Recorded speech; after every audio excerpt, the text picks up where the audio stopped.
Hai, mau papa. Di video kali ini kita akan membahas hal yang cukup common terjadi pada usia anak-anak. Yap, tantrum. Tantrum ini biasanya melibatkan ledakan kemarahan atau emosional dan mama papa mungkin akan sering melihat anak menangis, kemudian berteriak, memukul, menendang, atau mungkin meraung-raung dan perilaku disruptif lainnya.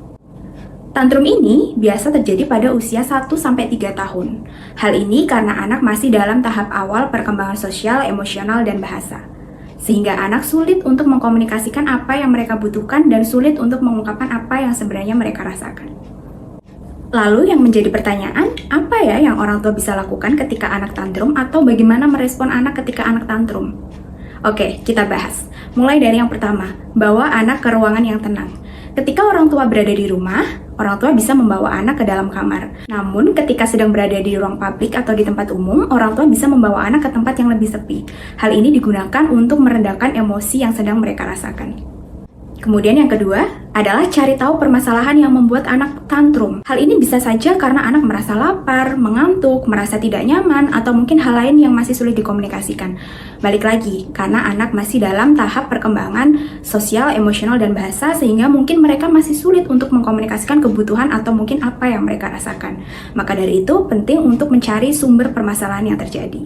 Kemudian yang ketiga adalah bantu anak untuk mengenali emosi yang mereka rasakan. Memvalidasi perasaan anak ketika tantrum sesaat memang diperlukan.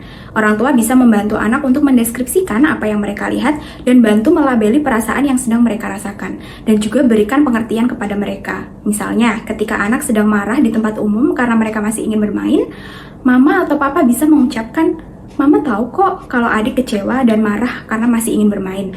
Tapi sekarang sudah waktunya pulang. Besok di lain waktu kita main lagi ya." Yang keempat adalah move on dan lupakan tantrum pada anak.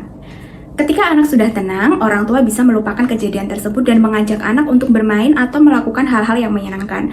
Misalnya, bisa dengan bermain bersama, membacakan buku, bernyanyi bersama, atau mungkin berbicara dari hati ke hati. Nah, itu tadi beberapa hal yang bisa dilakukan oleh orang tua untuk merespon ketika anak mengalami tantrum. Semoga bermanfaat, and thank you for watching. Bye-bye!